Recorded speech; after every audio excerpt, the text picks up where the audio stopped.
meu nome é Tânia Paiva. Eu estou aqui a representar os encarregados de educação da Escola Básica de Jancido. O livro que eu vou ler, a história que vão ouvir, tem o nome de André Simeão, Não Tem um Cavalo. E foi escrito por Marcy Campbell. Espero que gostem e fiquem atentos. Perlim Pim Pim, e a história começa assim. O André Simeão está sentado sozinho, provavelmente a sonhar acordado outra vez.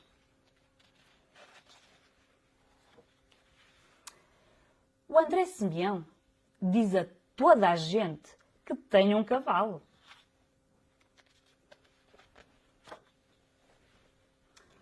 Alguns miúdos acreditam nele, mas eu não.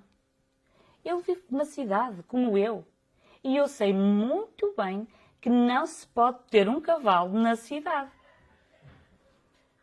Onde é que ele ia pô-lo? Perguntei à Joana no intervalo.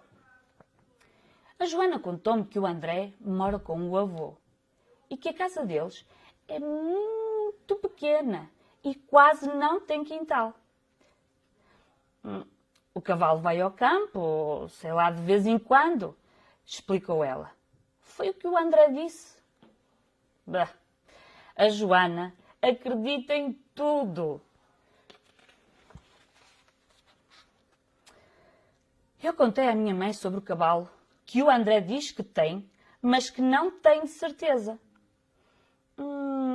Disse ela. E como é que tu sabes, sua chica esperta? Olha, sabendo, o André Simeão não tem um cavalo. O André Simeão almoça de graça na escola. Os sapatos dele têm buracos. A Camila disse-me que a prima tem um cavalo e que fica muito caro. Como é que ele pode tomar conta de um cavalo?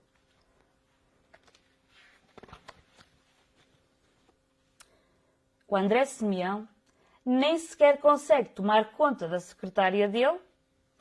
A nossa professora passa a vida a dizer: devemos tentar ser compreensivos. Temos de ter paciência. Mas eu estava farta de ser paciente com o André Simeão e de tentar compreender porque é que ele diz a toda a gente que tem um cavalo quando não tem coisa nenhuma. No dia seguinte, lá estava ele, ao pé dos baloiços, a contar um monte de miudinhos acerca do seu lindo cavalo com o pelo branco e a crina dourada, e a dizer-lhes que ele tinha os olhos maiores e mais castanhos de todos os cavalos no mundo inteiro.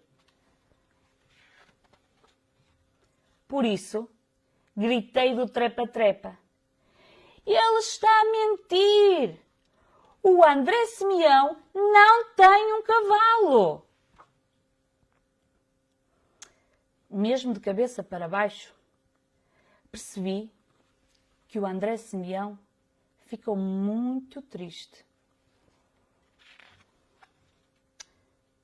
Nessa tarde, contei à minha mãe que o André continuava a mentir sobre o cavalo.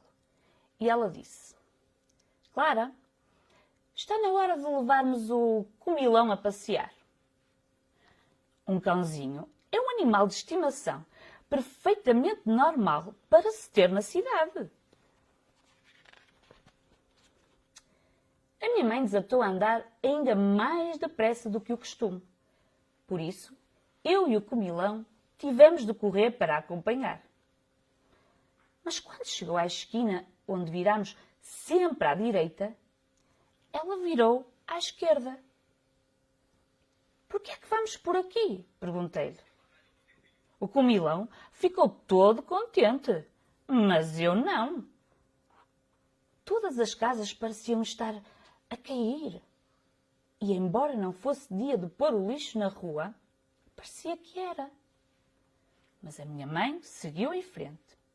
Sempre que alguém dizia: Boa tarde, Ela respondia: boa tarde. De repente, viu André Simeão numa casinha ao fundo da rua. Parei de andar. O comilão continuou a puxar. Aquele é o André Simeão, disse eu.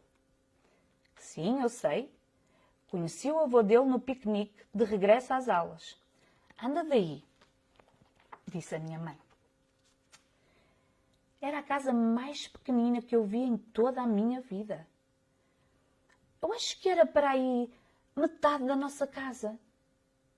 A minha mãe pôs-se a conversar com o avô do André.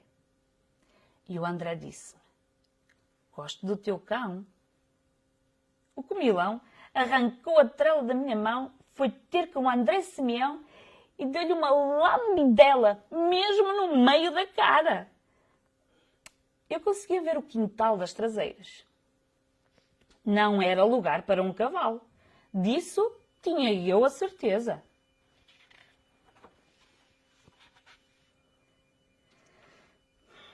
Comecei a sentir algumas palavras a subirem pela minha garganta e embrulharem-se lá todas, como da vez em que eu engoli uma coisa e ela desceu pelo lado errado.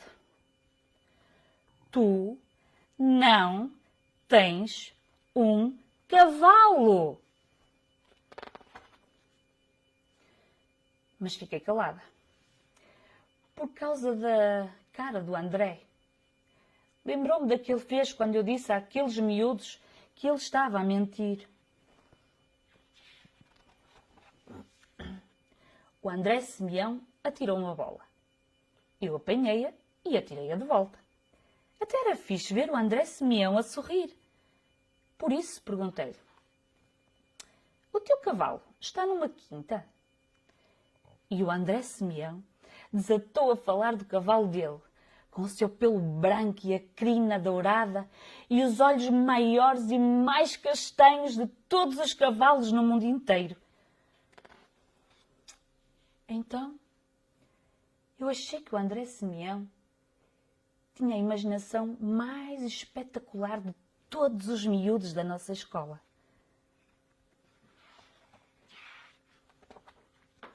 E depois, pensei que ele tinha o cavalo mais bonito que alguém podia ter no mundo inteiro. Vitória, Vitória, acabou-se a história. Espero que tenham gostado da nossa história de hoje e que voltem a espreitar-nos na próxima quinta-feira para ouvirmos uma nova história. Até lá!